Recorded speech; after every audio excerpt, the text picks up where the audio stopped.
She stood beside that faded red F-150 in the parking lot, her hand resting on the hood, eyes full of defeat, because she knew she couldn't afford the brake pads to keep it running.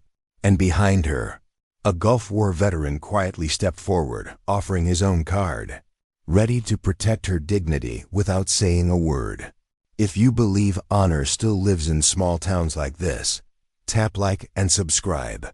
But to understand how this moment even happened, we need to go back to where it all began. The bell over the glass door gives a tired little ring as she steps into the small independent auto parts store, the kind of heartland shop where metal shelves carry their own history, and the air holds the mixed scent of rubber, oil, and coffee that has sat too long on a hot plate. Fluorescent lights hum above, flickering once like a blink from an old eye, and she pauses just inside to steady herself, to make sure her purse strap is firm on her shoulder and her breath is quiet enough not to draw notice. The corkboard by the entrance is layered with a season's worth of church suppers, tractor pulls, and VFW breakfast flyers, each corner pinned by thumbtacks that have outlived the paper. Outside the big front window, the old red F-150 idles in memory rather than motion, a stubborn reminder of the life she shared with the long-haul driver who loved it first. She is here to keep that memory roadworthy, and in a town like this, that simple need feels like an anthem you sing under your breath. She moves down the first aisle with a practiced calm, tracing the familiar geography of additives, belts, and wiper blades, letting the ordinary details settle her nerves the way a hymn steadies trembling hands.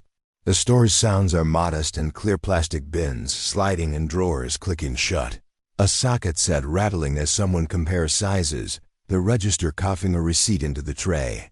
What she loves about a place like this is that it still respects the language of tools and the dignity of repair. There is no flash here, just the work of keeping things that matter alive. She thinks of her husband pulling in after a long route, talking to a counterman about a part like it was an old friend, and the way he'd say a man should know enough to keep moving, even if all he's got is baling wire and willpower. That was his creed, and somehow, without intending it, it became hers. The truck is more than a truck now. It is continuity. It is transportation to church on Sunday. It is a way to haul groceries and dog food and bags of water softener salt without borrowing favors she can't repay.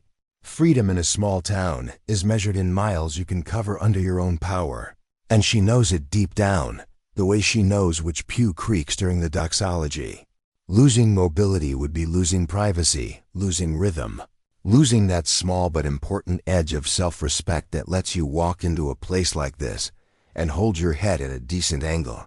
She is not here to be pitied, and she is not here to be seen. She is here to do the quiet work of carrying on, one necessary purchase at a time.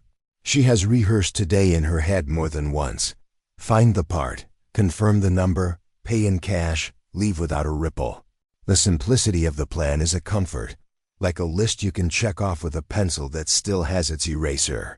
She passes a shelf of brake cleaner, notices the smudged fingerprints on a row of boxes, and feels oddly encouraged by the evidence of use of men with grease under their nails who solve problems without speeches.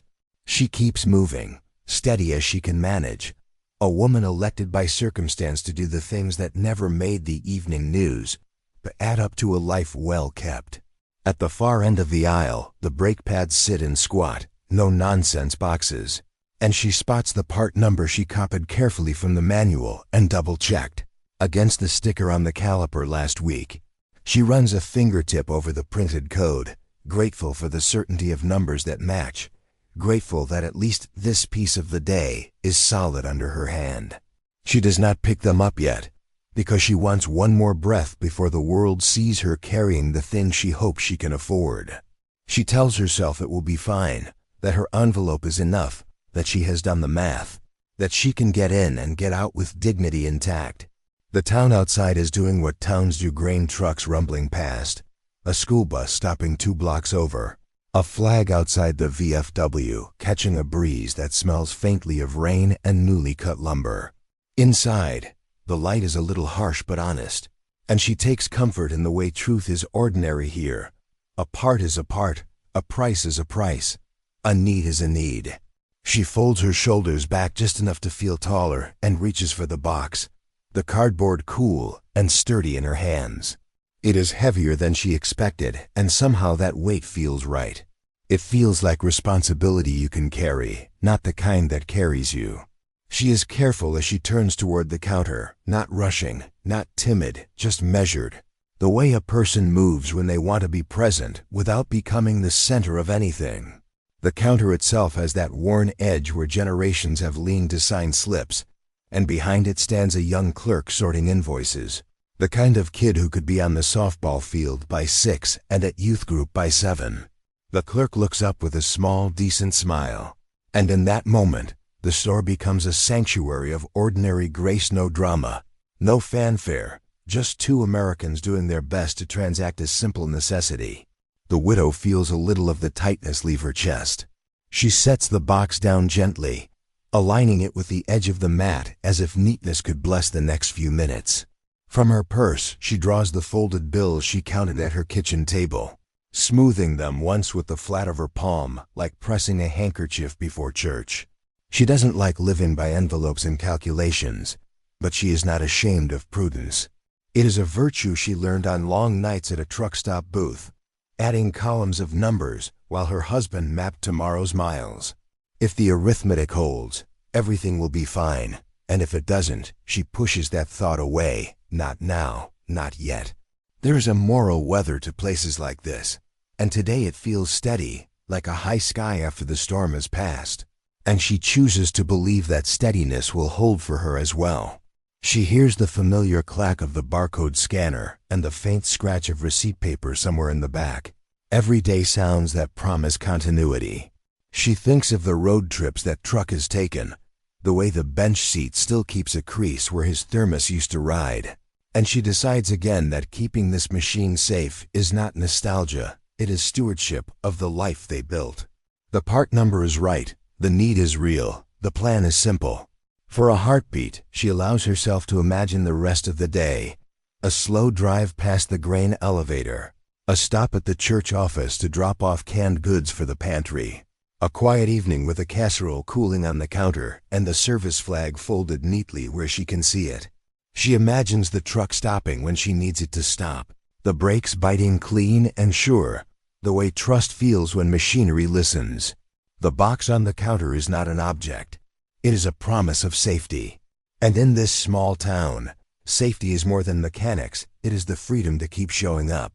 She glances once more at the window, at the red truck waiting like a patient friend, and then back to the clerk who is ready to ring her up. Whatever is about to happen will happen in plain view, under lights that do not flatter and among people who do not pretend. She steadies her voice, draws in a breath that feels like a prayer said, without words, and nods. It is time to see if her plan will hold, time to find out whether preparation and hope can meet the price of the world and come out even. She nudges the box a little closer to the scanner, wanting to be helpful, wanting the moment to feel like any other sale the clerk will make today. Nothing worth remembering beyond a line on a register tape. The clerk lifts the box with practiced care, scans the barcode, and the register gives that soft confirming beep that might as well be a gavel in this kind of courtroom. A number appears on the small green display, angled toward the counter's edge. A neat expression of value and need distilled into digits. The widow swallows, unfastens the paper clip around her folded bills, and lays the cash out in an orderly fan 1s, 5s, a 10 that looks newly minted, and a 20 softened by too many pockets. For a breath, and then another, she studies the display the way a nurse studies a monitor, trying to judge the gap between hope and outcome by instinct alone. The total is close to what she calculated on her kitchen table, close enough to make her think maybe she misremembered where the tax would fall, close enough to feel like mercy was in reach, but close can be a cruel word. The clerk begins to count the bills back with gentle fingertips.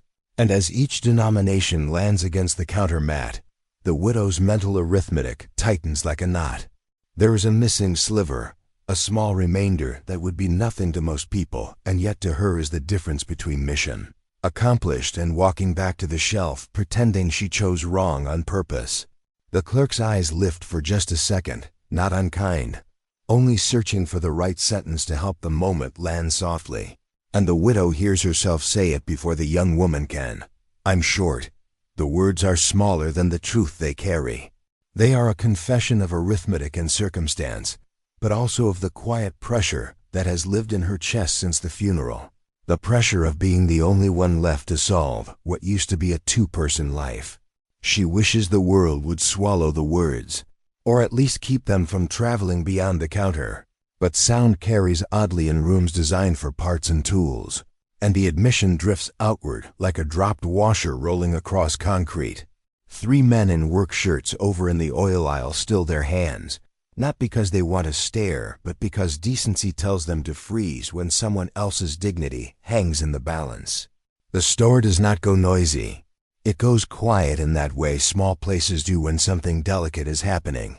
Quiet as if everyone understands that silence can be a kind of respect. The clerk nods once, not pitying, just acknowledging the facts, and the widow feels the air thicken around her like the calm before a summer storm. She has known harder days, but rarely has she felt so visible. She gathers a breath and tries to build a path out that preserves what she can. She hears her husband's advice in the back of her mind. If you can't do a thing today, do it right when you can, and don't let shame steer the wheel. So she slides the box a half-inch back toward herself, as if she might ask to hold it a moment longer before placing it away, as if touching the cardboard could delay the math. She thinks about asking whether there's a cheaper brand, a clearance lot, a damaged box with a discount, anything that fetches the price back into her lane. But the words catch in her throat because she does not want to negotiate her safety like a yard sale. There's a special kind of humility that comes with fixed income living, and she has learned most of its lessons by now. But this one still stings. Sometimes you plan as carefully as a surgeon, and still the total comes out wrong. She could put the pads on hold and come back next week when the pantry check arrives. But the brakes are starting to grind with that nerve-rattling squeal. And every mile she drives feels like a test of her courage and a danger to someone else's child in the crosswalk. Safety is not a luxury, and yet here she is, forced to treat it like one because numbers rule even when necessity begs. The clerk offers to set the box aside with a small note and a date, a kindness offered in the practiced voice of someone who has seen pride and need arm wrestle on this countertop more than once. The widow appreciates the offer more than she can say, but something in her resists institutionalizing her shortfall, resists tagging it for later like a chore she is failing to finish today. She keeps her voice even and thanks the young woman, eyes briefly moving to the scuffed tile floor where boot soles have told 1,000 blue-collar stories. The next sentence will be the hard one, the one where she admits defeat today and preserves what she can of tomorrow. Her hand, almost on its own, begins to straighten the small fan of bills so she can clip them again. And that simple act feels like the turning of a page she didn't want to read. She is preparing to say the words that will end the scene cleanly, no problem. "I'll come back, thank you for your time," when a different current, faint but certain, seems to move across the room. It is not the kind of shift you can see. It is the kind you feel when a door opens in your periphery and a cooler breeze finds your skin. She cannot name it yet, but it makes her pause, and in that pause the next few seconds begin to arrange themselves toward an outcome she did not plan and would never have demanded. For one more heartbeat, she considers pushing the box all the way back and declaring the moment over. She tells herself it is better to retreat with grace than stand and fray in public. Better to be the author of her own exit than the object of someone else's pity. She is ready to turn, to step away, to let the fluorescent lights and the neat digits and the helpful clerk recede behind her. And then, before the words can leave her mouth, a presence at her right shoulder draws near, not dramatic, not loud, simply solid in a way that feels like the sound of a flag catching wind outside. A post where men who have known sacrifice gather to drink weak coffee and tell the truth. She does not look up yet. She only notices the quiet certainty that comes when someone chooses to act without announcement. And in that certainty, her humiliation loosens its grip just enough for breath to return. The box is still on the counter. The cash is still under her palm. The arithmetic has not changed. And yet, in the space between defeat and decision, a new line is being written that will keep her safe on the road and, more importantly, guard something even more fragile than safety, her dignity. She does not need to look around to know that every man in that store heard her say she was short, because the air shifted the way it shifts when a dropped wrench hits concrete, a sound small in distance but large in meaning, a signal that dignity is wobbling on its axis. The clerk does not shame her. The men do not smirk. There is no sneer. There is no cartoon cruelty. But there is something worse than mockery: silence. Silence from other Americans who heard her collapse in real time and did not know how to intervene without breaking the careful social code of the Midwest, the code that says you should help when needed, but you should not embarrass a neighbor while doing it. She stands suspended between those two truths, caught in the gap between what people believe they will do in moments like this, and what humans actually do when a stranger's dignity is falling apart. That gap is where humiliation lives. The widow tries to shrink her presence. Her shoulders fold inward a little. Her chin lowers.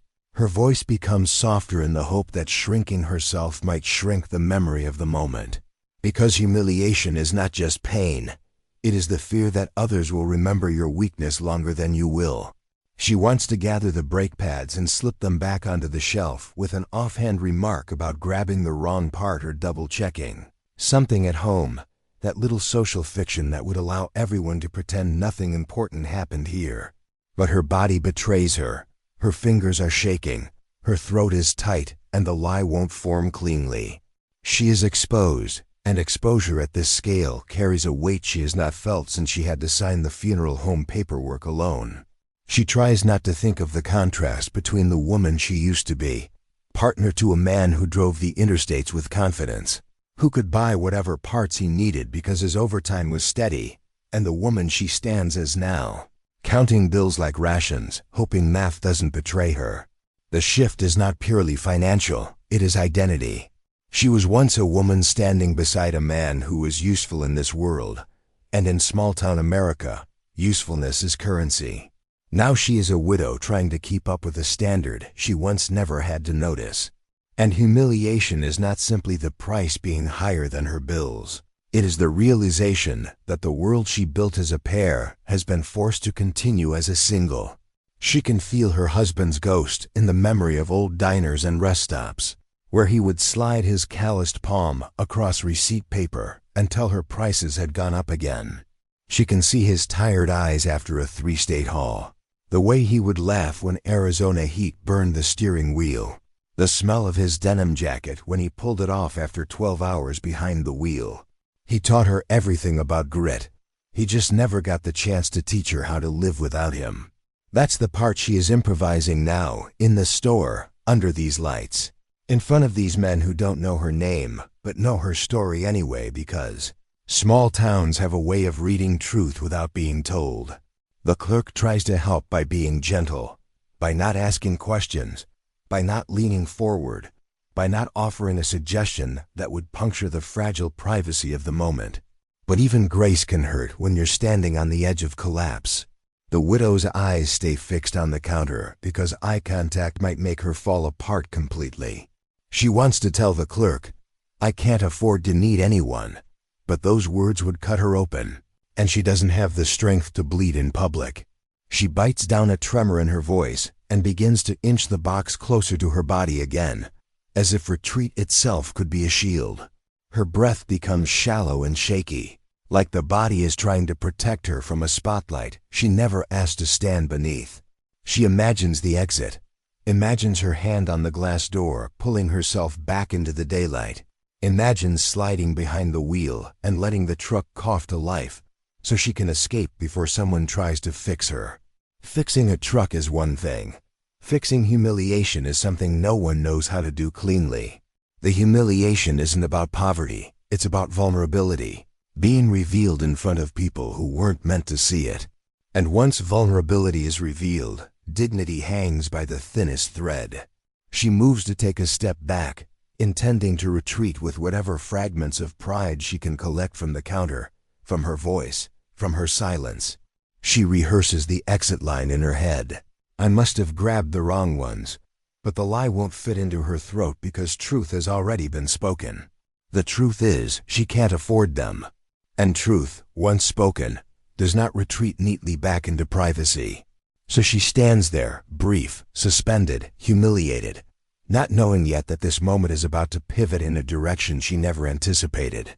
She has been alone in so many rooms since her husband died, medical offices, bank desks, gas stations where she double-checks the price of diesel like a person checking a pulse.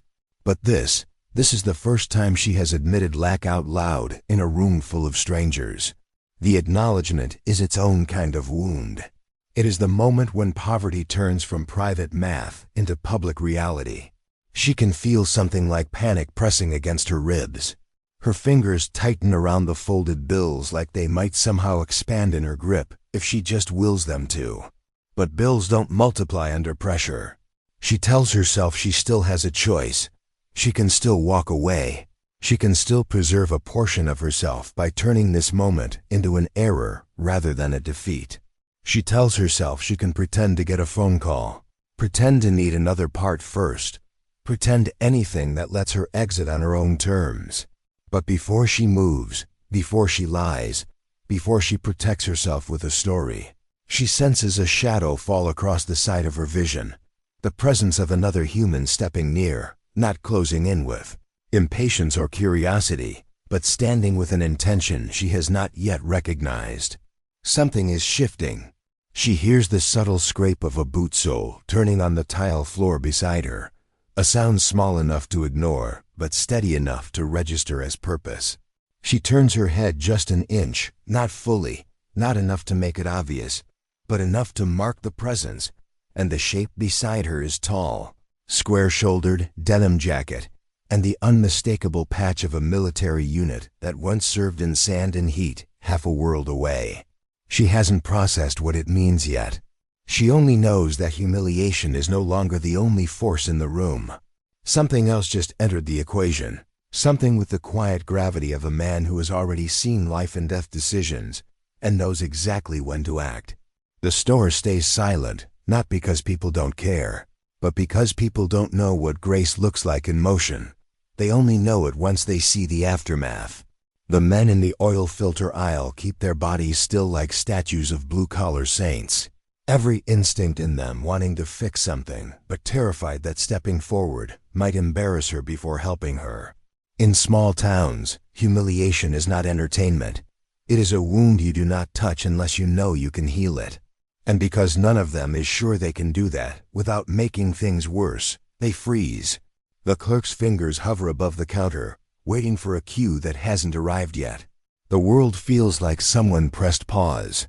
The widow feels the weight of all those eyes without seeing a single one of them directly. And the pressure becomes unbearable, the kind of pressure that says, "Leave now before this becomes permanent memory." She takes the box in both hands, preparing to back away from the counter, preparing to pretend she never needed it in the first place. But retreat hurts too. Retreat means admitting defeat without giving someone a chance to be decent. Retreat means the truck stays unsafe. Retreat means she must drive home hoping nothing jumps out in front of her, or that the brakes don't finally give up on a curve just outside the grain elevator entrance. Yet still, retreat feels easier than staying here one more second. She shifts her foot backward, a half step toward the aisle. And in that tiny motion, every man in that store feels the moment slipping through their fingers. They sense that her leaving now means the dignity of the moment collapses with it, and nobody wants to be the person who watched a neighbor break and did nothing. But wanting and acting are different currencies. The difference between witness and participant is the difference between being present for American goodness and being part of it. And still, no one moves. Her hand tightens around the edges of the box like someone holding onto a lifeline. She's not sure she deserves to grip anymore. She wishes someone would say something kind, or change the subject, or give her an exit that doesn't feel like abandonment. But small towns live on silence. Silence that covers pain, silence that softens pride, silence that protects stories that should never be told loudly. So the silence continues, thick as humidity in July, waiting for the next action to define it. The young clerk feels the moral weight too. She doesn't want to create spectacle. She doesn't want to embarrass the widow further. She doesn't want to take away her agency. She wants to help, but every sentence she considers feels like it would puncture the emotional privacy of the moment. So she waits with lips parted slightly, not speaking, not pushing, simply holding space like someone guarding a sacred threshold between defeat and grace. She knows something is happening. She just doesn't know which direction the moment will break. The widow's knees feel weak, not from age but from the suddenness of emotional exposure, like a beam under strain, just before it bends toward breaking. She breathes shallow. She keeps her eyes low. She tries to shrink her existence to a pinhead to avoid further notice. She intends to pivot, to step away, to save herself from further humiliation. And then, the presence on her right shifts closer, quietly but clearly, like someone stepping forward not because he feels sorry, but because he feels accountable. She does not look up. She does not dare. Because looking up means acknowledgement, and acknowledgement means vulnerability becomes shared. She thinks maybe she should turn away, but something in her stops. Something tells her that this man beside her is not here to witness collapse. He is here to change the trajectory. She still doesn't know who he is. She doesn't know what he will do. She only knows he didn't freeze, and that alone makes the room tilt. The store has not heard a single new sound, yet everyone suddenly knows the moment is changing. Some turning point has entered the field quietly, the way thunderheads enter a horizon before anyone feels the wind. The clerk notices the denim jacket sleeve, sees the faint embroidered patch, and her eyes widen just a millimeter, because she knows exactly what that patch means. It means service. It means sacrifice. It means someone who has already stood between danger and the innocent somewhere else, and might very well do it again right here. Every man in that aisle can sense it too. They know enough about war patches to know that you do not ignore the quiet ones. The loud ones talk about what they did. The quiet ones don't have to. The quiet ones act. And the store, every square tile of it, feels that shift happen like a barometric drop. The air is no longer just silence. It is anticipation. The widow doesn't know yet what he intends. She only knows he hasn't stepped closer to watch her lose. He has stepped closer because he refuses to watch her fall alone.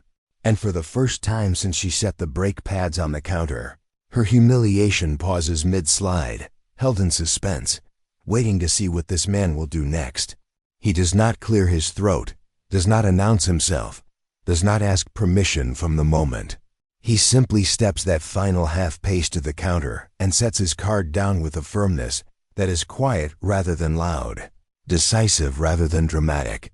The sound is nothing, a soft tap of plastic on rubber mat, but the moral volume of it fills the room like a bell rung in a chapel where no one expected a service. The clerk's eyes lift first, catching the unit patch on his sleeve, catching the particular steadiness of a man who has already carried weight most people will never even name. And in that instant she understands that an intervention has arrived that will not humiliate the person it saves. The widow does not look up yet. She only feels the release that comes when someone else carries the next sentence on your behalf. The air goes still enough to hear the clock over the door tick. He slides the card forward a fraction, not shoving it, not flaunting it, simply establishing a new axis for the moment to rotate around. And with that gesture the moral geometry of the store changes. He nods once to the clerk, a soldier's nod, the kind that carries a full paragraph inside it. Please run this. Do it clean, no questions, no ceremony.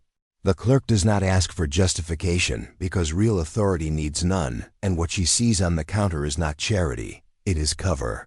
The men in the aisle sense it too and breathe in collectively, as if the room had been holding its lungs while humiliation hovered, and now relief has given them back their oxygen.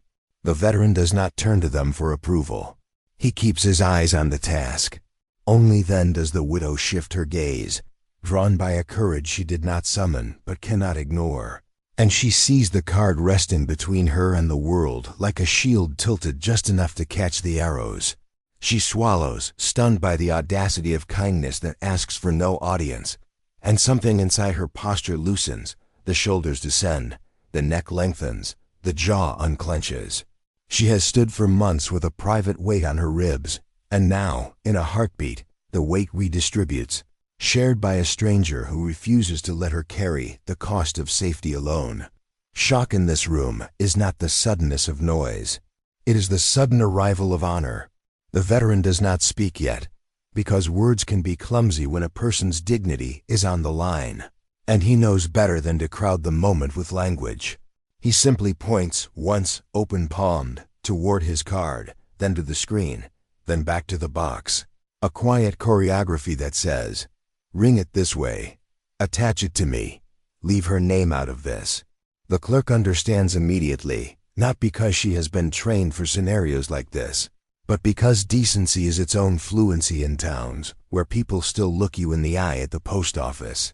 She reaches for the keypad with gentle precision, her movements slow enough to signal respect, quick enough to seal the moment before anyone tries to dilute it with commentary. The bystanders, those blue-collar statues in the oil aisle, do not unfreeze by stepping closer. They unfreeze by going still in a different way, the way a congregation stills for prayer. Their silence shifts from helpless to reverent, and in that shift the entire store agrees, without vote or proclamation, to protect this woman's privacy as fiercely as the veteran is protecting her safety. No one coughs, no one pretends to browse, no one performs sympathy. They simply witness the right thing done the right way, and they agree, wordlessly, to let it stand without gossip attached. The moral weather changes from oppressive to clear. The widow's fingers, which had been arranging bills like an apology, slowly flatten against the counter and then drift back toward her purse, not in surrender, but in acknowledgement that the burden has been lifted by someone qualified to carry it. She is not being rescued. She is being respected. That distinction lands with a clarity that will brand this day into her memory long after prices and boxes and barcodes are forgotten. The humiliation does not evaporate. It is transfigured, turned into something else by the presence of a man who knows exactly how to stand between a citizen and a threat, even when the threat is only a number on a screen. He finally speaks a single word, not to her but to the young clerk, and the word is simply please, the kind of please that is less request than assurance. Please go ahead. Please do this as if it were the most ordinary transaction of your morning. Please trust that I know what I'm doing. The clerk nods and touches the keypad again, then glances once at the widow as if to say your name will not be recorded here. Your story will not be itemized for strangers. Your participation in this moment remains yours to define. The widow, caught between gratitude and disbelief, can only incline her head in a small bow that feels like a thank you spoken inside a sanctuary. One of the men in the aisle removes his cap knot in a theatrical salute. Not in a bid for attention, but in the old habit of respect when a sacred thing happens within your line of sight. He holds the cap at his hip, eyes lowered, letting the brim point toward the counter as if acknowledging that someone has stepped up in the exact way the town still teaches boys to be men. The others do not mimic him, but they do something just as holy. They stay quiet. The store, which 5 minutes earlier felt like a courtroom, now feels like a barracks where camaraderie needs no narration. The veteran rests 2 fingertips on the box for a moment, a gesture that looks like checking the part, but is actually the laying on of a subtle promise. This will be installed. This will be safe. This is being handled. He does not ask the widow for a story, does not inquire about her budget, does not force a confession she did not offer. He only signals a boundary to the world, the boundary that says her business is her business, and his business right now is to ensure she leaves able to stop when she presses the brake. It is astonishing how quickly order returns to a room when person inhabits duty cleanly.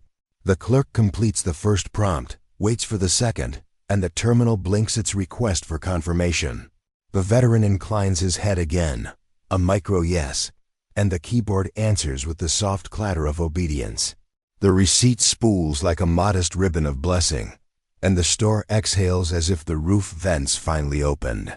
Only then does he pivot a half-inch toward the widow, not invading her space, simply letting her know that the moment has moved into its next phase one, where she will not be asked to make herself small to fit inside it. Shock has completed its arc. What remains is reverence. The clerk tears the receipt with a promise of discretion. The men in the aisle reset their caps, and the veteran's card rests on the mat for a heartbeat longer. A quiet standard planted in the ground. This is how Americans treat each other when it counts. The widow does not cry. She steadies, and in the steadiness, she feels something return that the funeral took away, an assurance that she still lives among people who know how to stand between a neighbor and the edges of this hard world. The clerk clears the terminal with careful fingers, the way a nurse clears a line before a second bag, and she begins the process that will make the purchase land entirely on the veteran's side of the ledger. There is a field on the screen waiting for a name, and the clerk does not glance toward the widow when it appears. She simply selects the option that bypasses attachment, creating a transaction that belongs to the cardholder alone. It is a small technical choice, but it carries the weight of a principle. She will not memorialize a stranger's need in a database if she can help it. The veteran's presence has already defined the rules of engagement. Protect her privacy, guard her dignity, finish clean, and the clerk follows suit with quiet professionalism. The widow watches the ballet of keystrokes and slight nods, the way a person who has never danced watches people who move to music she can barely hear. She feels unsteady in a way that is not dizziness but recalibration, as if the moral floor of the room has been jacked level beneath her feet without warning. She wraps a hand around the strap of her purse to ground herself and finds her voice, soft and reluctant. "I don't deserve this." The sentence escapes without her consent, the truest thing she can say when grace arrives uninvited. And as soon as she hears it aloud, she wishes she could fold it back into silence. She is not fishing for contradiction. She is naming the awkward miracle of being honored when you expected to be dismissed. The veteran turns just enough for his profile to meet her periphery and shakes his head once, a gesture that declines the language of debt and worthiness altogether. He is not here to negotiate her self-assessment. He is here to ensure the truck can stop on a downhill and to ensure that the story told about this moment is one she can live with afterward. He rests his forearm on the counter, not in a pose of ownership but in a stance of steadying, making a physical space between her and the world where the transaction can complete without questions nibbling at it. He still has not asked for her name, and that absence feels like a gift almost as large as the card itself. The clerk slides the box slightly to align with the bag, not hiding it, just making the path from counter to exit smooth. And she prints the receipt with the same discretion an usher uses handing out a folded program necessary, unobtrusive, offered without commentary. She places the slip where the veteran can touch it first, which he does, folding it twice without inspection and palming it like a man tucking away a note he will neither frame nor mention. The widow notices and understands. He is protecting her from the temptation to repay in some future scene that would only resurrect the imbalance this moment has healed. With the bagged brake pads now ready, the clerk looks once at the widow with a gaze that carries neither pity nor triumph, only a neighborly respect that says you will leave this counter as intact as you arrived. The widow finds herself standing a little straighter, heat still pricking her eyes but no longer threatening to spill. And when she reaches for the bag, her hand is steady enough that the handles do not whisper against each other. The box has the same weight it had 5 minutes ago, but it rides differently in her grip. It rides with the balance restored. The veteran gives the smallest of nods toward the door, not hurrying her, simply indicating the way out is hers to take when she's ready. He does not escort her like a guard, does not lag behind like a sentinel, does not stride ahead like a savior. He remains exactly beside the moment, letting her own the next step. The men in the aisle return to the pretend browse posture that polite people use to grant privacy. and their restraint feels like a corridor opening for her to pass through without snagging her dignity on any stray nail of curiosity. The clerk busies herself with a stack of invoices that do not need sorting right now, which is precisely why she sorts them. At the threshold, the widow pauses and looks back, not to dramatize, not to invite applause, but to anchor a memory in the exact coordinates where it happened, so she can find it again in the harder hours to come. The counter, the register, the corkboard, the young clerk, the veteran sleeve, the men near the oil filters.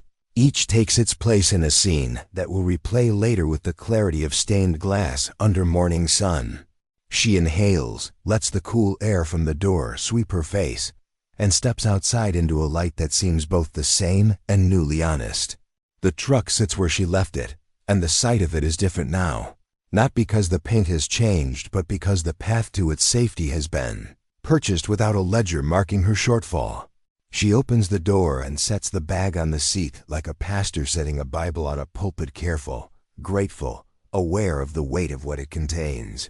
She will still need to get the pads installed, and that worry lifts its head for a moment before lying back down under the assurance that today's mercy will find its next chapter. For now, the road between store and home lies clear, and the brakes will soon meet their purpose. Back inside, the veteran retrieves his card with the same quiet he used to place it, pockets the folded receipt without ceremony, and gives the clerk a final nod that thanks her for participating in a rescue conducted under the rules of respect. He does not look after the widow as she crosses the lot. He has no need to surveil the outcome of a mission whose success is already assured. One of the bystanders finally breathes a verbal sentence. That was right, and the veteran answers with a near smile that says nothing and everything at once. The store's sounds resume, not louder, just alive again. The widow sits behind the wheel and rests both hands on the rim before turning the key, letting the familiar shudder of the old engine vibrate up through her arms into a chest that, for the first time in a long while, does not feel like it is braced for impact. She whispers a thank you she cannot aim properly, part to God, part to her husband's memory, part to the man who just stood between her and the small despair of today, and then she puts the truck in gear.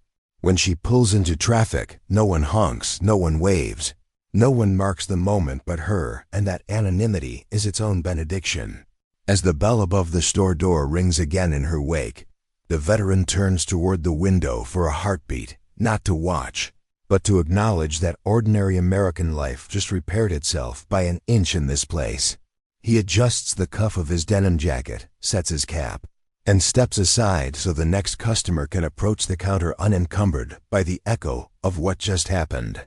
To anyone arriving now, it is an ordinary morning at an ordinary store. To the people who stood inside the silence, it is proof again that dignity can be purchased without price tags when honor opens a wallet. The veteran finally turns enough to meet her eyes, not to demand gratitude and not to manage appearances, but simply to anchor the moment with the one thing humiliation cannot out-argue: truth spoken without pride. When he speaks, his voice has the weathered steadiness of county roads after a thaw-tested, patched, and reliable in ways you only learn by miles. "Ma'am," he says, and in that respectful word he restores the address she feared she'd lost. "This is about your safety." He doesn't add a sermon or a story or a tally of credentials. He lets those 7 words be the boundary between danger and dignity. The line drops into the room like a plumb bob, and everything in the store hangs level beneath it. The sentence changes the physics of the moment because it relocates the center of gravity from charity to duty, from deficit to protection, from a private lack to a public good. Safety is not a luxury in small-town life.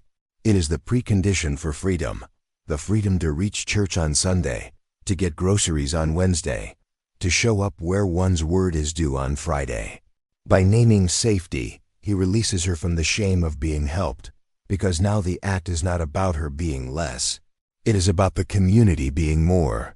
He has reframed the purchase as a matter of American responsibility, and responsibility, in this place, is honor's native tongue.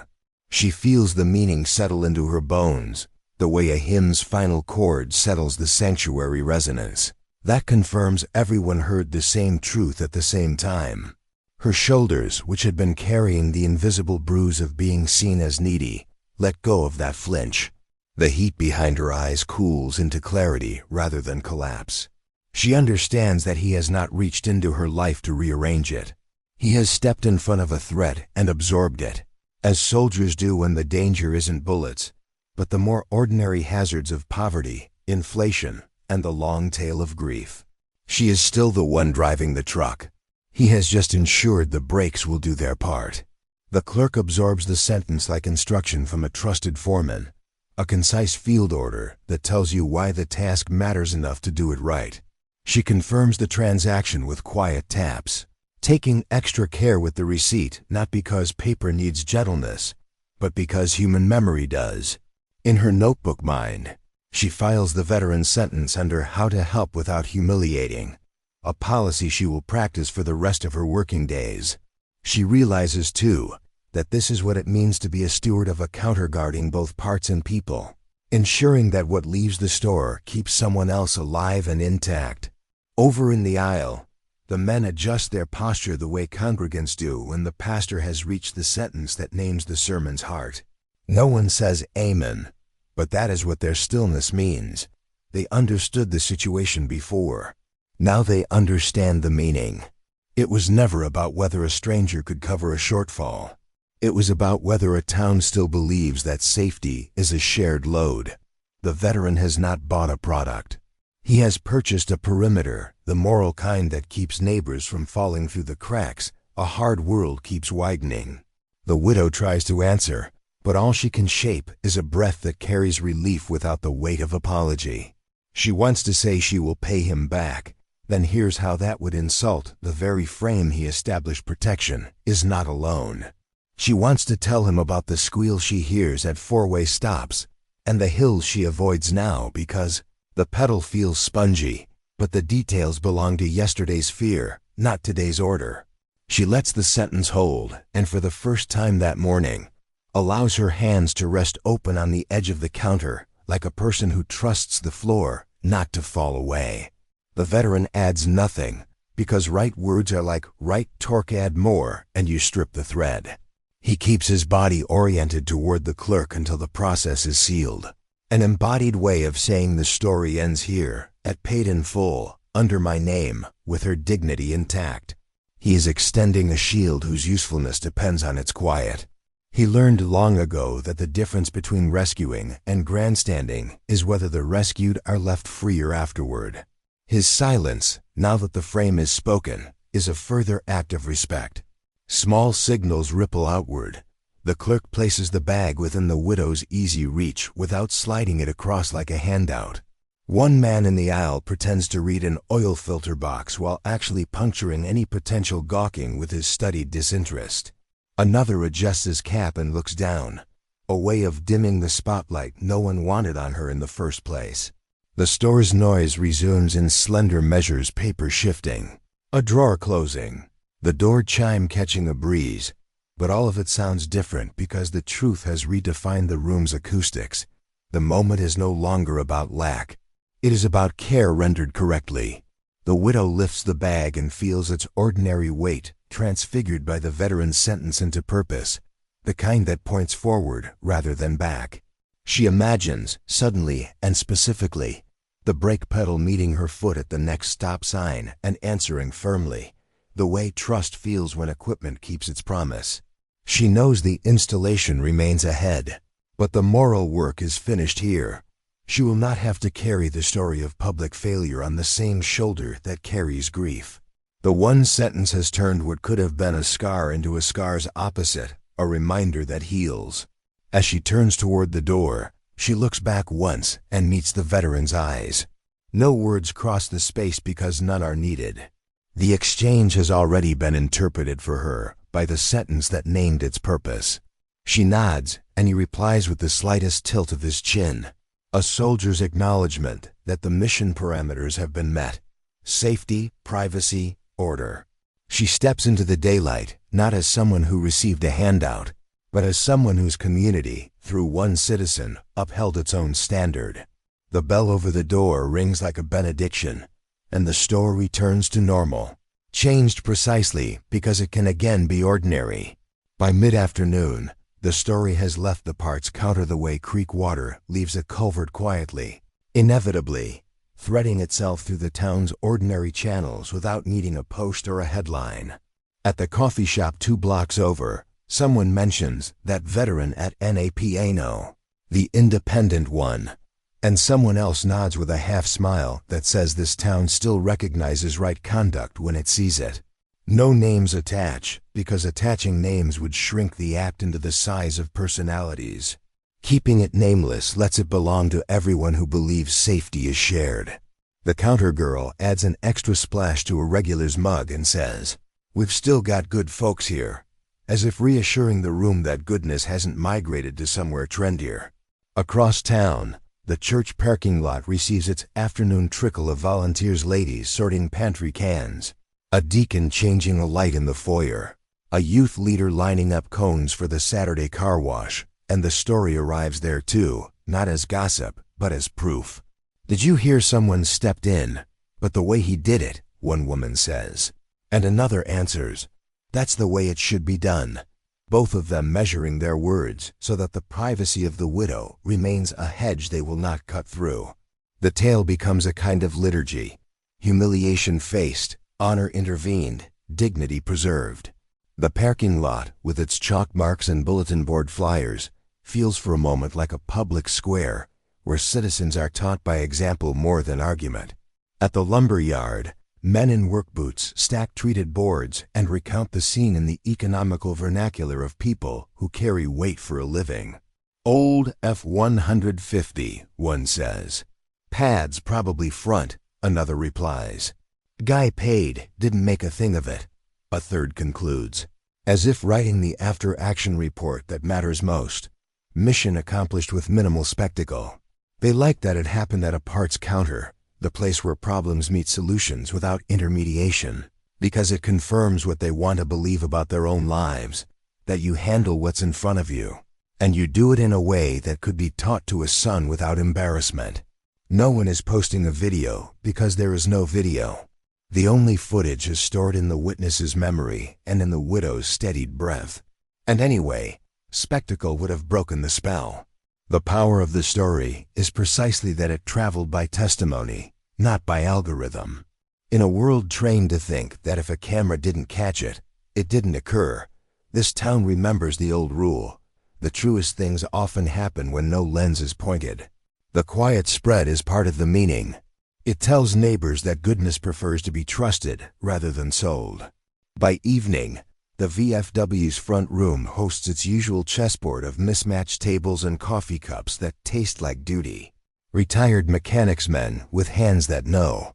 Ford bolts by feel hear the story through the same pipeline that has delivered weddings, funerals, and fundraising breakfasts for decades. They do not ask for details because they already know the only details that matter. Brakes, widow, short by a bit, veteran, paid in full, privacy protected. They glance at the calendar tacked to the corkboard and note Saturday is open enough to do what needs doing. One of them says, "Be a shame if she had to pay a shop rate for what we can do blindfolded." And nobody laughs because it isn't a joke. It's a plan forming without ceremony. Meanwhile, in kitchens scattered across the county, people set down utensils a beat slower and let the story reframe dinner conversations that lately have been crowded by prices and headlines. Mothers tell daughters that this is what a real man looks like. Fathers tell sons that stepping forward doesn't require applause. Grandparents who remember ration books and draft letters nod with the relief of recognition. This is the America they were promised and tried to pass on. The story makes the room feel bigger, like a window has been opened to let a better air in, and that air smells faintly of oil, coffee, and responsibility. The clerk, at home now with her feet tucked under a quilt her aunt made, tells the day's events out loud for the first time to no one in particular, rehearsing the sequence to make sure she has not exaggerated it in her mind. She returns again to the veteran's sentence, "This is about your safety," and decides that will be her North Star the next time someone's dignity trembles at her counter. She thinks, too, about policy. Maybe the store should give employees more explicit permission to process a payment like that, without seeking a manager's nod, so the help can be clean and fast when it matters most. Quiet stories, skillfully told, change systems as much as hearts. The bystanders hear their wives say, "Proud of you for staying still," and they realize that restraint was participatory, that their silence was part of the architecture of respect. One of them pulls his cap from a hook and presses the brim flat, not out of vanity, but because the day sharpened his desire to be ready the next time a moment bends toward either humiliation or honor. He remembers the veteran's body language and stores it away. Step in, keep eyes on task, give the clerk the cues, leave without ceremony. Ethics, learned by observation, are as practical as torque specs in a shop manual. As night settles, the town seems to hum with a frequency only shared stories generate a tone you feel more than hear, like the resonance after a bell that keeps the room honest. No official announcements are made, no resolutions passed, no committees formed. A moral certainty simple and native has been confirmed. When a neighbor's dignity is at risk, the right kind of American steps forward, buys the safe outcome, and leaves no footprint but steadiness. That certainty does not solve everything, but it solves something essential, the fear that no one will act when it matters. And somewhere on a quiet street, the widow stands at her sink and watches the porch light gild the hood of the old red truck. She does not rehearse the embarrassment anymore. She rehearses the sentence that rescued her from it. She feels the town's attention not as scrutiny, but as covering like a quilt pulled up to the chin against a draft. Tomorrow, the problem of installation will meet its hour. But tonight, the ripple has done the work ripples do when they come from a clean stone dropped by a steady hand. It has reached the edges of the pond and told all who listen that the water still remembers how to carry good news. Late that afternoon, after the light has shifted from gold to that soft pewter tone that Midwestern evenings wear before supper, the widow is sitting at her small kitchen table folding laundry when the landline rings. She doesn't get many calls anymore, not since the funeral, so she pauses, almost holding her breath, before reaching for the receiver. On the other end is a voice with the gravel of old diesel miles in it, the kind of voice that belongs to a man who once kept a whole shop running with nothing but socket wrenches, coffee, and stubborn American will. He doesn't introduce himself with rank or resume, he only says he's with the VFW. And that they heard about what happened at the auto parts store. The widow's heart pulls tight for a moment because she fears the story has turned into gossip, until the man interrupts her worry by calmly telling her, "Ma'am, bring that truck to the post on Saturday. We'll get those pads on for you, no charge." She is so stunned she forgets to breathe for a beat, and then lowers herself slowly into the chair as if her whole body needs a second to recalibrate what kindness this is. The man continues, but his tone is matter-of-fact, as if he's discussing the next torque sequence on a front rotor. "We've got retired mechanics down here with too much time and not enough engines to babysit. We'll lift her, set those pads, bleed the lines, and have you safe before lunchtime." He doesn't offer pity. He offers procedure. He doesn't offer sympathy. He offers skilled labor. This isn't charity, it's craft. It's veterans choosing to preserve mobility for someone who, in their world, counts as family simply because she's an American who needs her truck to function. The moral clarity of the offer hits her harder than any embarrassment she experienced at the counter. When she tries to thank him, her voice wavers, but the man interrupts softly, almost with fatherly firmness. "Don't thank us. This is what we do." And it's true if you've ever stood in the VFW hall and listened to the silence between men who have hauled lives across the finish line while the rest of the world slept. Then you know they treat the phrase, "what we do," like a covenant. These men were once the country's safety mechanism in uniform. Now with their wrenches and their lifts and their well-worn torque guns, they are still that. They are simply using different tools to defend the same thing, American dignity. The widow realizes that the veteran in the store started something that these men intend to finish. After she hangs up, she presses her hands to her face and feels not shame or shock, but a kind of restoration, a rush of oxygen to a heart that has been holding stress like a knot that won't untie. She looks out the window at the truck under the porch light and, for the first time in months, sees it not as a fragile liability, but as an heirloom still being protected by the very culture that built it. The bed may be scratched and the paint may be faded, but the machine's soul remains American steel, repairable, maintainable, worth keeping alive. And these veterans are about to treat it the way America used to treat its promises, with hands that know how to keep weight from falling apart. Word of the VFW call moves just as quietly as the original moment at the parts store. It rides along neighbor-to-neighbor conversations at the grocery, gets mentioned near the feed aisle at the farm and fleet store, and is folded into porch talk just after dusk when lightning bugs start sewing the edges of the yard with gold. What matters is not the specific shop bay where the pads will be installed. What matters is that the story now has a second hero group stepping in, not because someone asked them to, but because this is what honor, once awakened, tends to do. Honor is contagious among men who once signed blank checks payable up to their own lives. On Saturday morning, the VFW lot will hold a piece of America that no headline can explain: retired mechanics tightening bolts for a widow who drives an old truck built in a time when trucks weren't status symbols, but lifelines. The widow isn't thinking about that tomorrow yet, but if she were, she'd see a scene that mirrors the sacred: wrenches clicking, brakes bedding in, coffee steaming on a tool chest, and men who have already seen the worst parts of humanity choosing again to stand on the side of its best possibilities. And when those bolts cinch to spec, the dignity that was rescued at the counter will be finished under the lift. The next day, when she backs the F-150 out of her driveway and feels the pedal meet her foot with firmness instead of fear, she realizes that this story did not end with a transaction. This story ended with restoration. It ended with her reclaiming the quiet confidence that used to come with being part of a two-person life. But now, instead of one husband beside her, she has a community behind her, and that truth is almost harder to hold than grief itself. She drives not as someone rescued, but as someone redeemed.